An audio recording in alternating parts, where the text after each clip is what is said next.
Hello and welcome. You're watching News 9 Live with me, Neha Khanna. In the next hour or so, we're going to dissect and debate for you one big story that has been dominating headlines for the last couple of days. Well, for as long as one can remember, the issue of caste has dominated Indian politics and been a critical factor in practically every election in this country.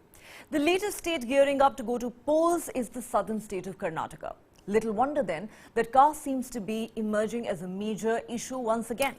Congress leader Rahul Gandhi has raised the pitch for a caste-based census. He has demanded that the centre release all the caste data and also lift the 50% ceiling on reservations. Gandhi argues there should be a bigger quota for Dalits and tribals based on their population, and in his words, the underprivileged need economic and political power and not empty words. To reinforce his argument, Rahul Gandhi said only 7% of central government secretaries are members from other backward castes or OBCs, Dalits and tribal communities. Adding to that chorus, Congress President Mallikarjun Kharge has written to Prime Minister Narendra Modi demanding an up-to-date caste census, saying social justice and empowerment programs are incomplete without such data. Let's not forget the Congress is not the first party to raise this demand. Bihar Chief Minister and JDU leader Nitish Kumar had a major disagreement with the ruling BJP over this issue when the two were alliance partners. Not only has he been demanding a caste census for a long time now, the Bihar Assembly even passed a resolution in this regard, and the state is carrying out a caste census of its own. Regional parties in Uttar Pradesh, the Bahujan Samaj Party and the Samajwadi Party too have lent their support to a census. The SP had promised a caste census in Uttar Pradesh in its 2022 election manifesto. In fact, party chief Akhilesh Yadav recently claimed that this elusive caste census will be an important issue for the 2024 parliamentary elections. BSP chief Mayawati had said in February this year that it was necessary for the centre to undertake a caste census across the country. Of course, it is election season and therefore a war of words is inevitable. Firing a salvo at the Congress, Union Minister and Karnataka MP Rajiv Chandrasekhar has claimed that the Grand Old Party actually wants to reverse the reservation provided to Vokkaligas, Lingayats and SC/STs by the BJP government in poll-bound Karnataka. The BJP government in Karnataka has scrapped the 4% quota for Muslims and divided it equally among the Vokkaligas and Lingayats, the two caste communities that constitute a majority of the population in the state. This decision has been challenged in the Supreme Court.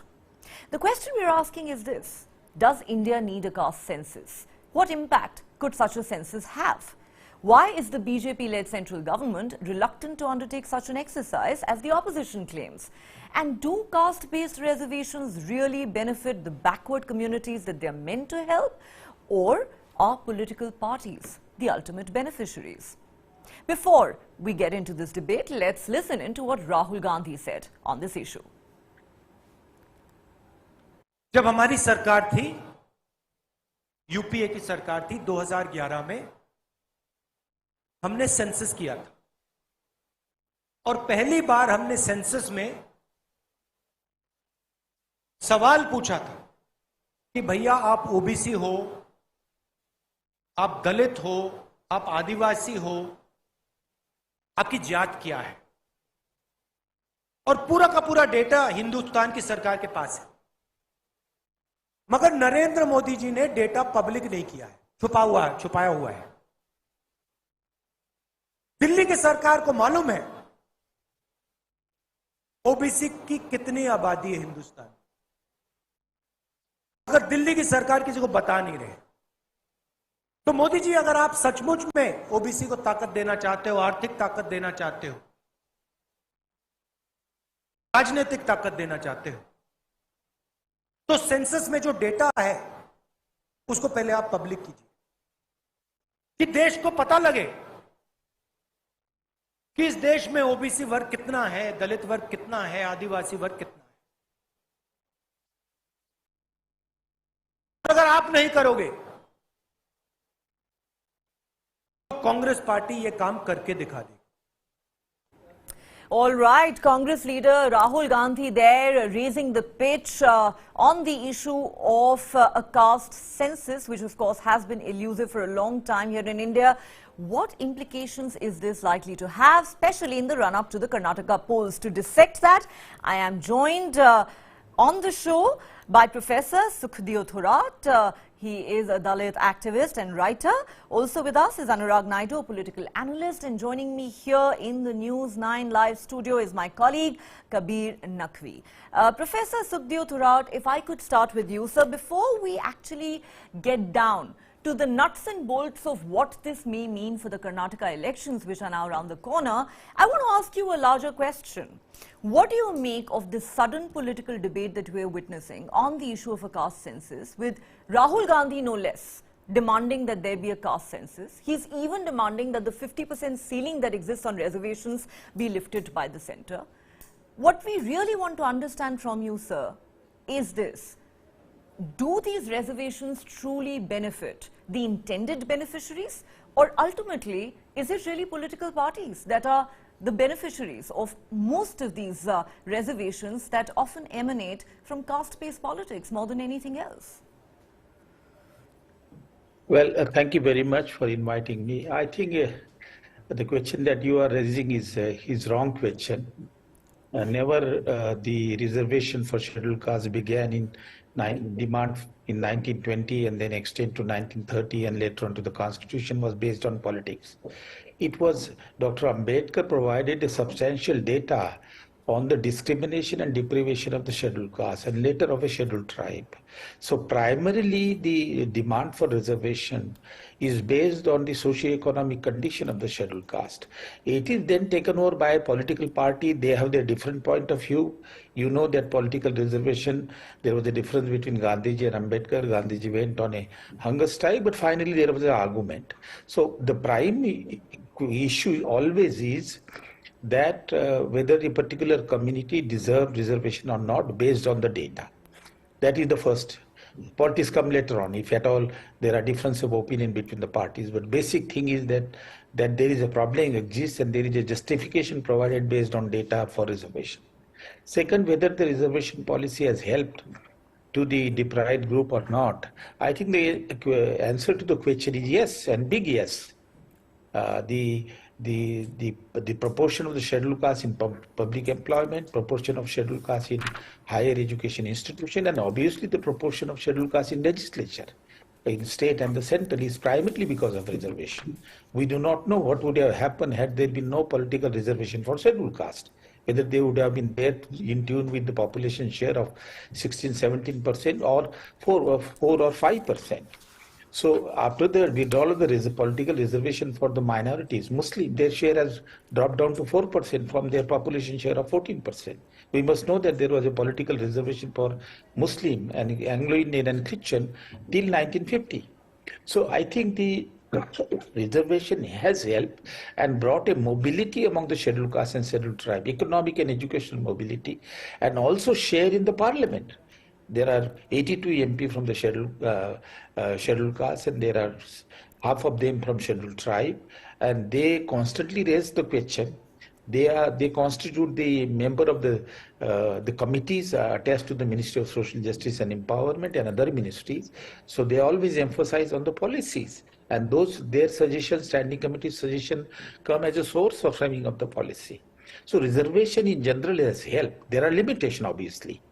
For example, the reservation is confined to public sector only, which constitutes a very small proportion of employment, 80% of employment in private sector, and discrimination persists in private sector. Therefore, there is a case for reservation in private sector, and if there is a limited mobility of the scheduled caste and scheduled tribe, the reason is not the failure of the reservation. Reservation has helped. The reason is that very tiny sector of the population is covered under the reservation in public job. Same is the story with education. Today we have 45% or half the university in the self-financing private sector. 67% of the colleges are in self-financing private sector. Similarly, the standalone institutes are under private sector, and there is no reservation there. So if at all there is a limited progress among the scheduled caste and scheduled tribe, that they tend to be more illiterate, that they tend to be more poor, that they suffer more from the malnutrition, it is because that a very large section of the private sector is out of the reach of the reservation policy. So I think I have my article in Economic and Political Weekly where I have given complete statistic how it has helped, and it has not only helped scheduled caste, it has helped poor among the scheduled caste. The argument that elite are benefiting is also completely baseless, and it is a myth created by the academician.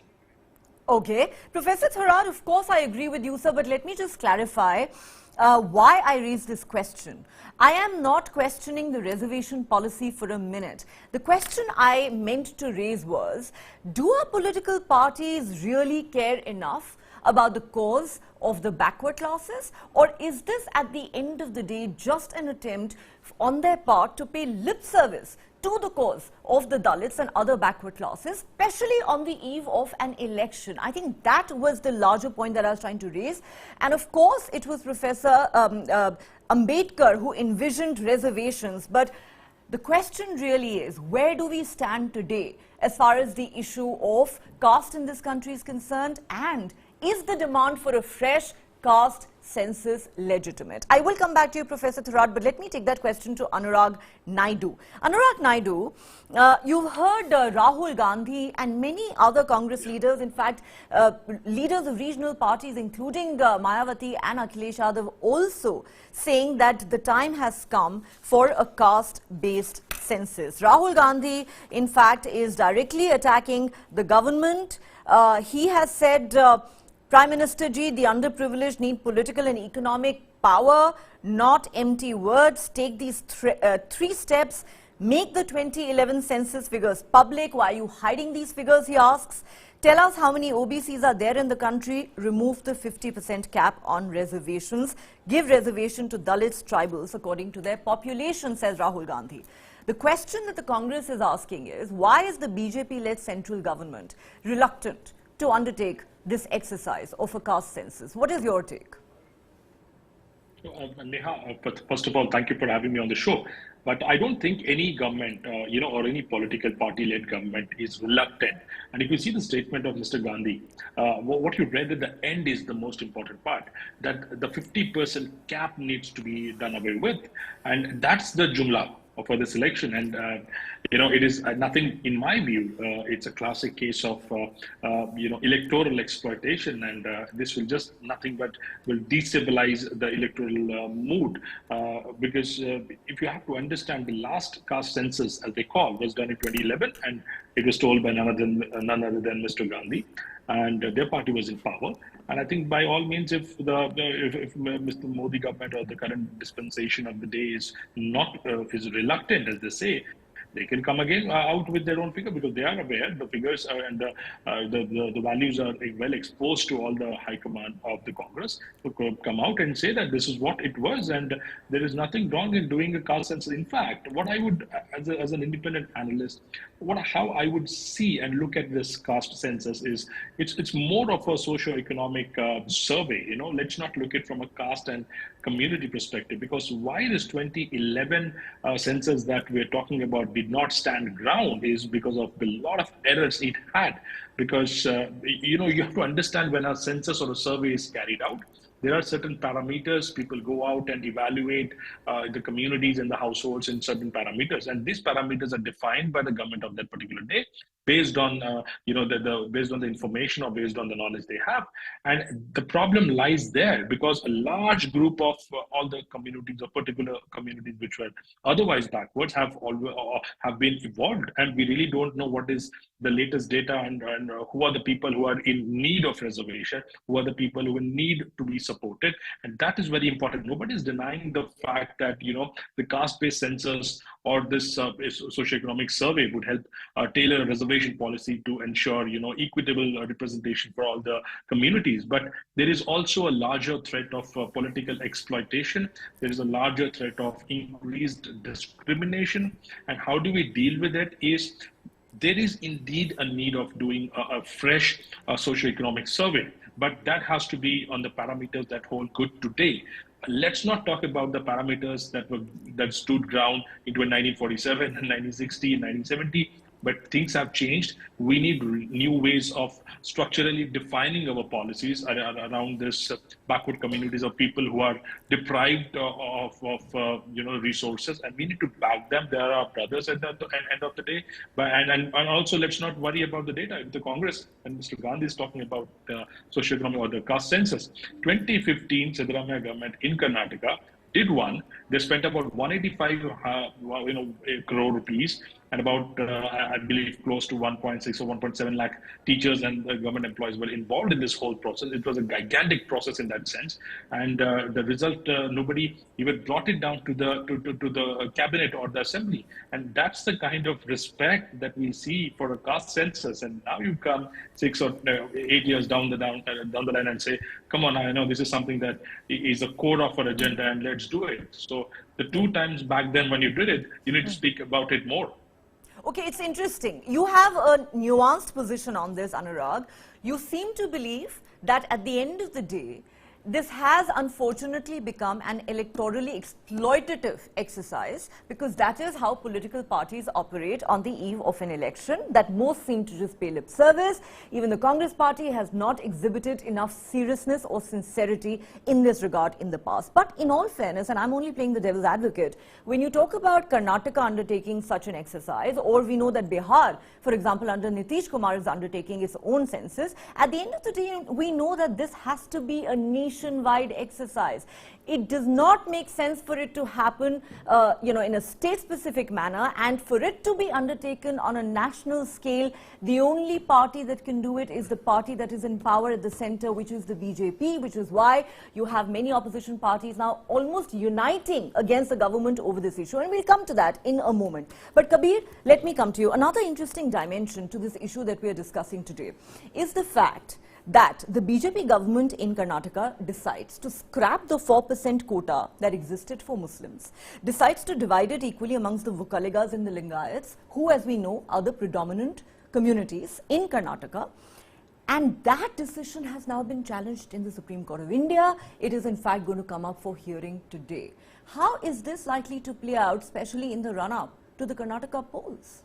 I mean, just looking at Karnataka, the state, D.K. Shivakumar, a heavyweight from the Congress, he's come out and said we're going to take it back if we come to power. Muslims will get their quota back. Amit Malviya, on the other hand, the BJP going all guns blazing, saying how they've done the works that people actually wanted when Siddaramaiah was in power, and he was sleeping on all of those issues, all of those pending issues. He's put out a detailed version of it on his Twitter feed as well. What all they've done ever since 2018, in 2023 as well, in March, from the erstwhile 4% to 6% for Vokaligas. And Vokaligas and Lingayats, you rightly pointed out, in the numbers game it really matters, because community wise these are large pocketed areas in and across Karnataka, but the numbers don't add up to even 1/3 of the population of the state. So I agree with what Mr. Naidu said, that it is exploitative in nature, and maybe that's why the opposition parties are also rallying or coalescing around this particular point as well. You've got Tejashwi Yadav.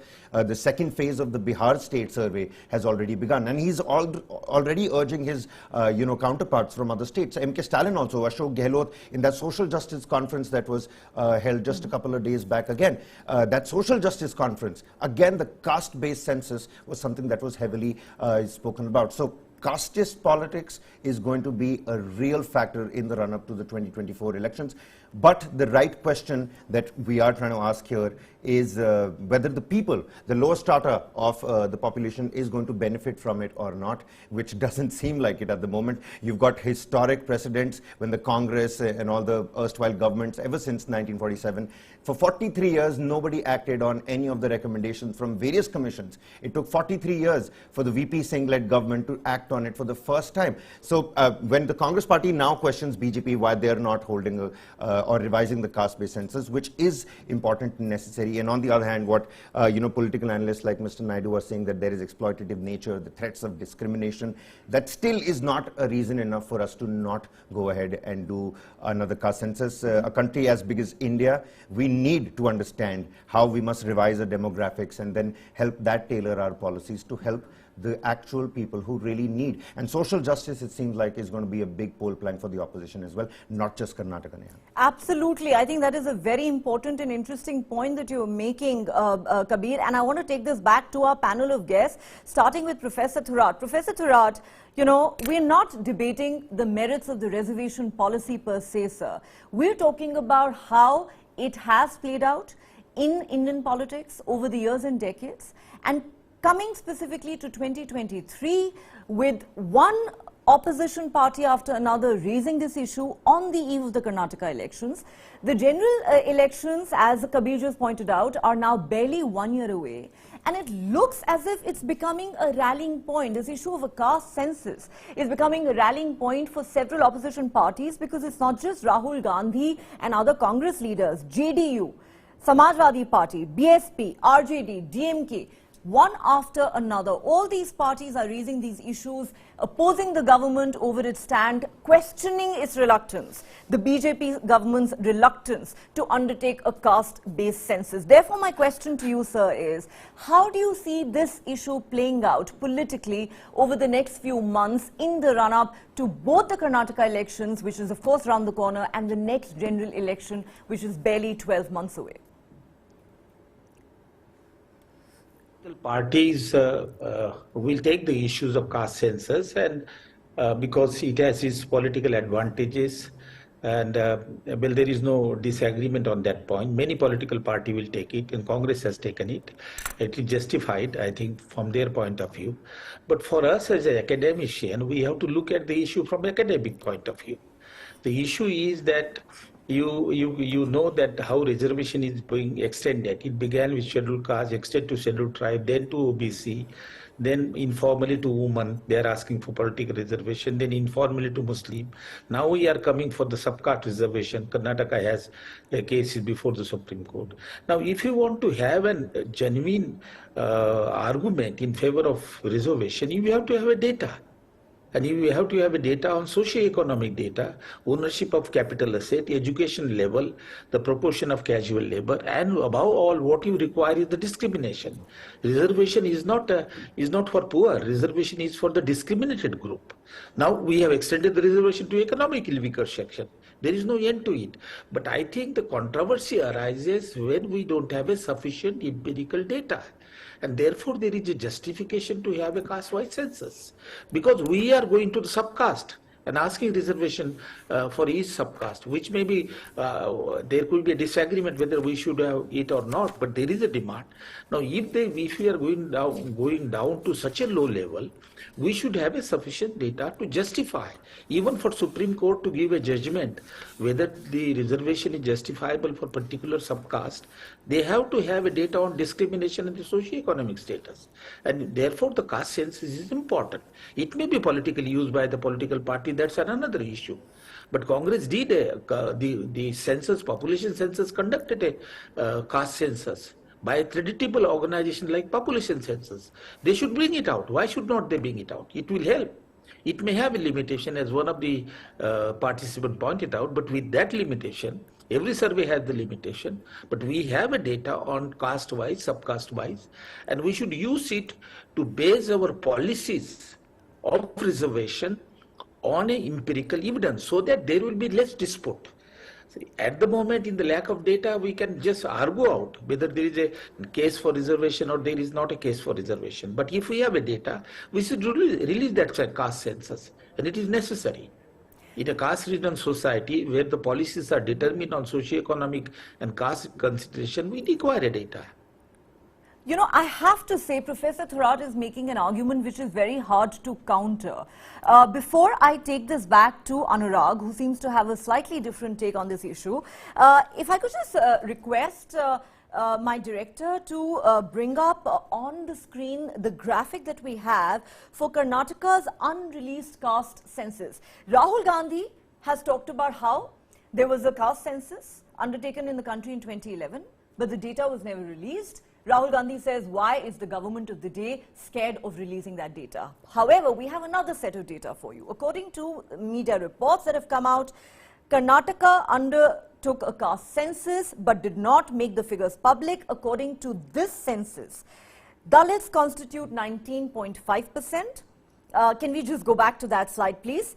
Dalits constitute 19.5% of Karnataka's population. Tribals constitute 5%, Muslims 16%, Kurubas 7%, rest of the OBCs 16%, Lingayats 14%, Vukaligas 11%, Brahmins 3%, Christians 3%, Buddhists and Jains together 2%, and the others account for 4%. That is very, very interesting data.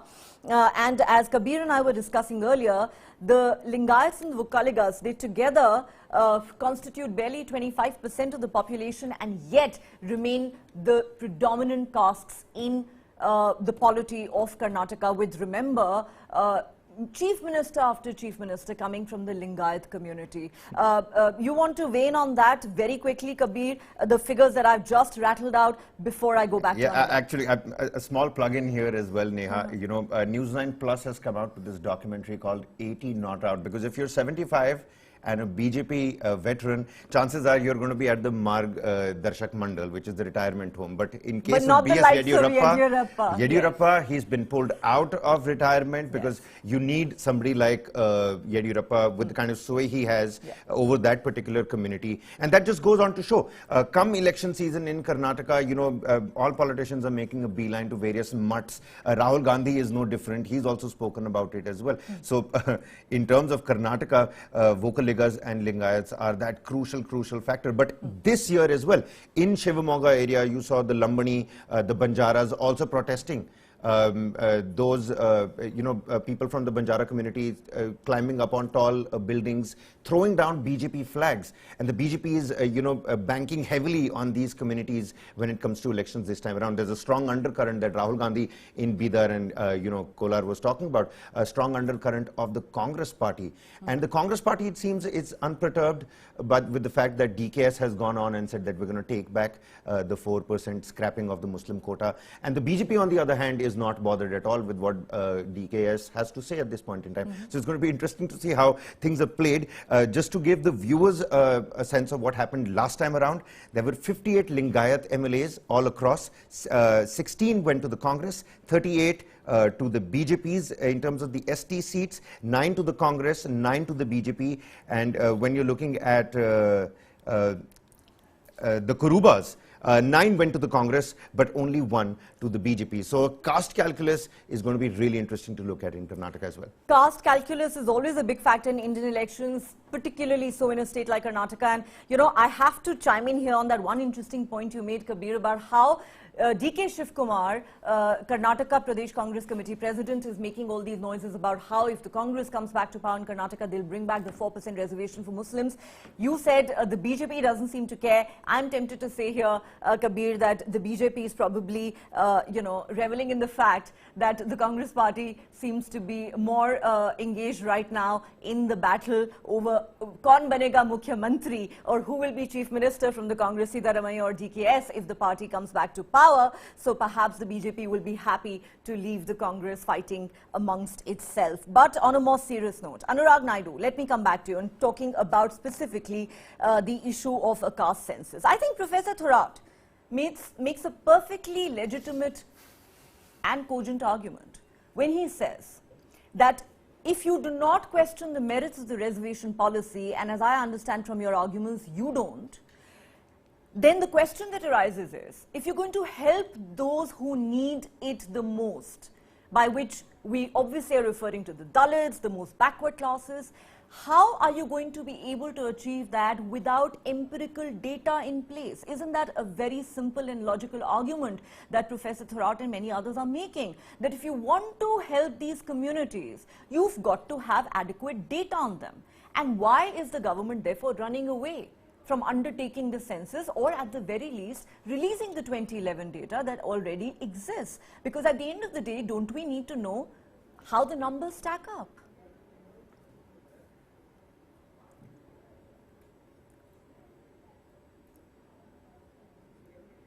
Anurag, I think you may have muted yourself. Could you please unmute yourself?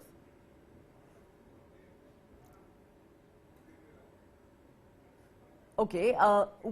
Yeah, sorry. I Yeah, think I would like to you correct need at the to outset that I'm not. adjust Hello, your I'm sounds audible now? there, Anurag. Your sound settings. Hello, I'm Yes, audible. we can Hello, hear you. hello. Please go ahead, Anurag. Yeah.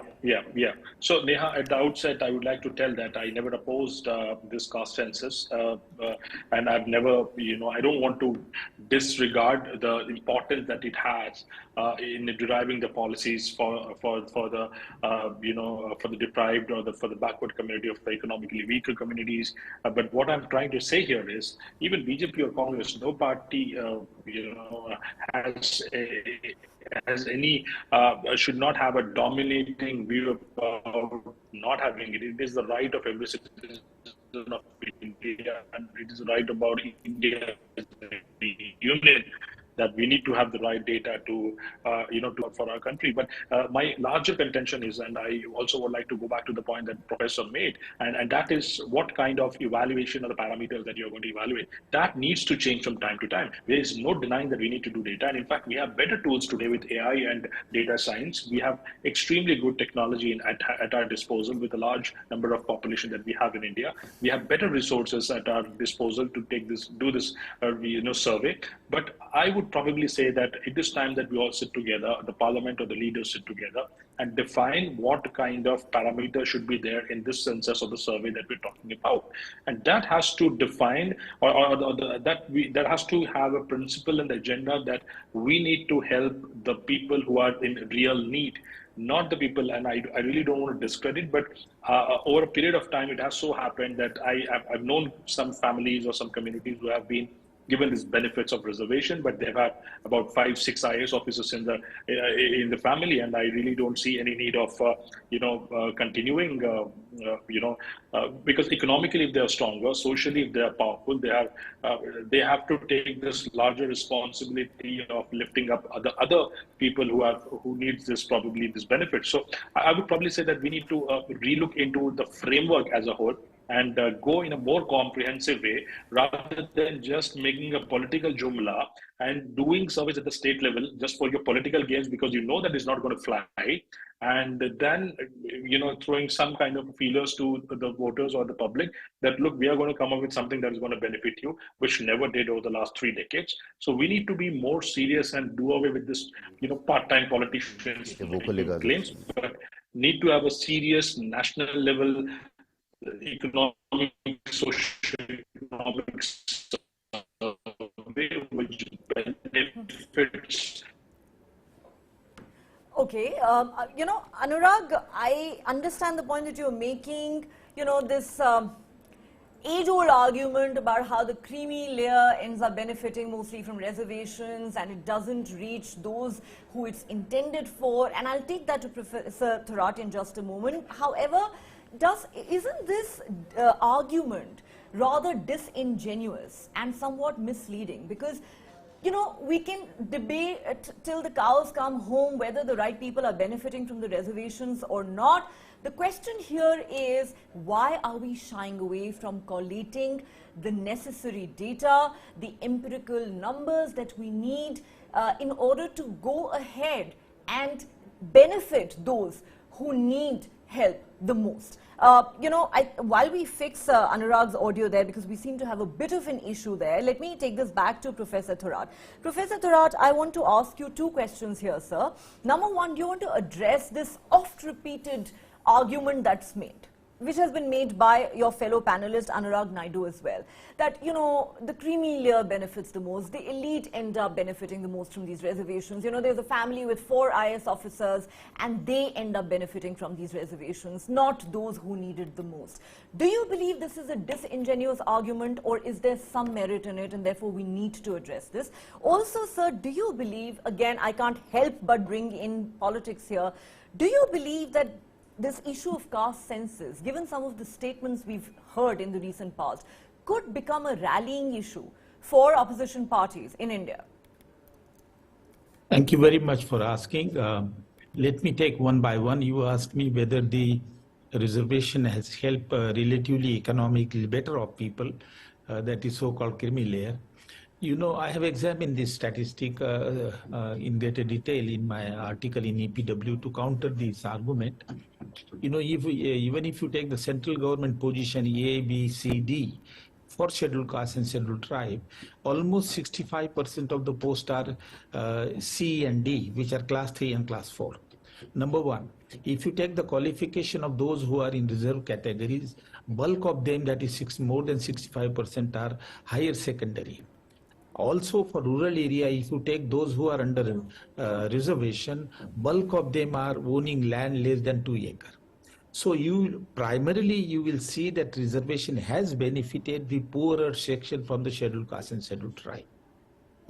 There are section, of course, economically somewhat better of section also benefited. Now, argument there, we can possibly suggest the policies. One has to understand that the discrimination is based on caste and not on based on the economic standing of the person. And therefore, everybody require a reservation, economically better off or worse off. But economically better off, the economic advantage that we give to them can be easily withdrawn. You know, fee concession, scholarship and all that for the schedule.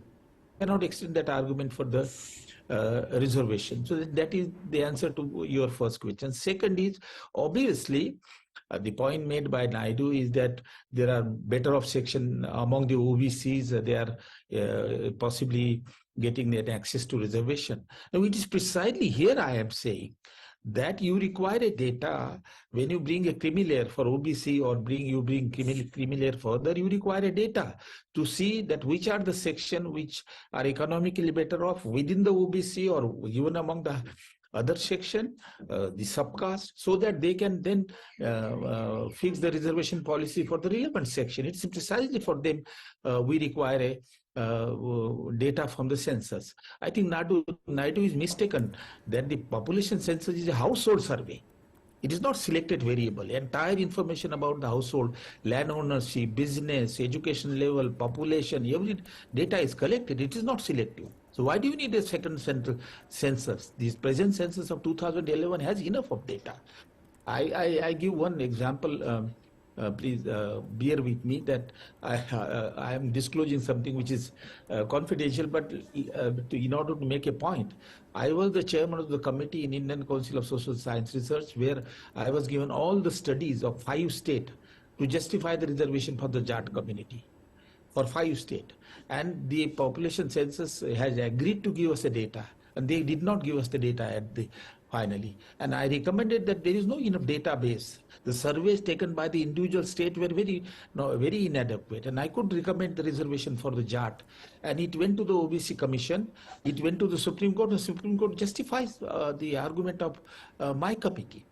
Had the census given me the data, I would have made a better recommendation. So what you require is the data subcaste wise to be able to make an argument for reservation. And the population census data being an household survey, we have all the information. Naidu should know this. Now, as far as the political argument is concerned, obviously political party will pick up one issue without as against the other issue depending on the situation. But academically, the Congress argument to release the population census data, caste census data, is a valid argument. And we need that. It will bring transparency. At the moment, we'll keep on fighting that this group should get reservation or not get reservation. That controversy will reduce if we have a data. We can confront with this caste, which are asking for a unreasonable reservation with data, that you are economically better off, and why do you require a reservation?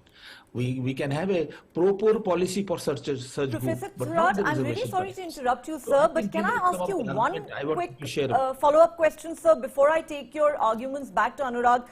Rahul Gandhi is saying lift the 50% ceiling on reservations to benefit Dalits and OBCs and MBCs. Do you agree with that argument, sir? Me? Yeah, I think, see, population limit is an artificial argument. Why do you need population, 50% of the population ceiling? If there are deprived group and discriminated group whose share goes much beyond 50%, you should remove that limit. Population limit is a very artificial limit that we have put in. Remove that limit. So you agree with Rahul Gandhi there? That irrespective of the population share, all those communities and group which require poor policy or which require reservation particularly. And reservation is required only to those who suffered from discrimination and economic deprivation. Yet if their population share exceed 50%, we should remove the 50%. So you do believe that What's this the problem with that? ceiling perhaps needs to go. Anurag Naidu, let me ask you the simple question. Professor Thorat says, forget about undertaking a new census. Rahul Gandhi is right. He says, let's release the 2011 data. Why is the government, according to you, reluctant to do that? Also, the point about the creamy layer. Professor Thorat says discrimination happens on the basis of somebody's caste, not on the basis of their economic status. Therefore, even if some of the so-called elite benefit from it, so be it. It is still a good policy. And finally, do you believe that this issue could become a rallying point around which opposition parties begin to coalesce? Could it become a headache for the BJP in the run-up to 2024? Quick answers, please. Yeah, first of all, yes, I think it is going to be, it looks like that it is going to be the issue for the next election, because we understand the largest community across India, the voters are from the OBC. As if you take the whole bunch, I think more than 3 million caste and communities have been identified. So nevertheless, now coming back to the point, what I believe is, look, 2011 to 2023 as we stand today, and if we say that 2011, if we have a chance to redo the survey in a better way, I think that should be the go-ahead, because why should we take 2011 as a basis for 2030 when a lot has changed? You know, when if you see, I don't want to say in a community, but you know, in my personal circles, and people have got an increased net worth of about more than 100 times compared to 2011 to 2023. So if we are taking out the 2011 data, then I think if we are probably trying to force that 2011 data should be put out, then probably we have some other agenda. I think 2011 data will put out and create only social disturbance, which will probably benefit some other parties. I don't want to get into politics of it, but I think if we genuinely are interested in working and supporting the deprived, backward communities, I think we should redo the survey one more time, and then we should be more comprehensive and address all the problems with a united capacity. And I expect BJP to do that. You expect the BJP to do that. Your argument still remains 2011 data not good enough. You also say that those who are demanding this data be made public are driven by a certain agenda, and it could cause social disturbances. Maybe you know something, Anurag, that we don't, but I will leave it at that. Kabir, last point to you, last word to you, and I am only playing the devil's advocate. Whether it's Rahul Gandhi, Professor Thorat, many others saying, lift the 50% ceiling, it's artificial, it makes no sense. There are many more people who need these benefits, let's extend these benefits to them. But then there are those who are going to say, where does this end? I mean, you know, there are grievances that, the general category, so to speak, has. Every time you have an examination in the country, well, you were probably not born around that time, Kabir, but we all know what happened in this country during the Mandal Commission and the protests that happened nationwide in the early 1990s. Fact of the matter is, that is a debate that keeps coming back to haunt us. Where does this end? Well, it certainly didn't end at my history books, I'll tell you that much, Neha. See, the 50% cap, that is not particularly my area of expertise. But I'll tell you what, I heard what both the panelists had to say, Professor Thorat and Mr. Naidu, and I mostly agree with what both the panelists had to say. The essential aspect and the answer to most of these questions again boils down to data. How much data do we have? And for that, we need to revise and have another caste-based census, the SECC, which now all the opposition parties are trying to make their own. But it's important that people at the ground level are made aware of what these SECC can help them. It helps us understand what kind of people are being discriminated. To all these questions, essentially data is the right answer. I don't necessarily agree with Rahul Gandhi's statement of Jitni Abadi Utna Hak, but the data is going to help us understand, like I mentioned, who is being discriminated and who really needs the help. The elitist layer and the creamy layer might get away with somewhat benefits, but that still does not mean that we don't, encourage better implementation or execution of our policies. In terms of the politics that is being played out, I think social justice is going to be that pole plank that the opposition is going to use to counter the Modi juggernaut. Will Rahul Gandhi become the poster boy of Mandal versus Kamandal 2.0, well, we'll have to wait and find out for that. I think that's summarized very, very well. Are we going to see Mandal versus Kamandal all over again in 2024? Who knows? But one thing that all our panelists agree on is that data really is the key. So who is afraid of caste data? Is it time we put it out in the public domain? Well, we will leave you with those questions, and of course the question that Kabir raised, is this going to be one big election issue come 2024? On that note, I'd like to thank Professor Sukhdev Thorat and Anurag Naidu for joining us on this show. Also, a big thank you to my colleague Kabir Naqvi, who joined me here in the studio. And well, that's all the time we have on the show. If you have been, thanks so much for watching.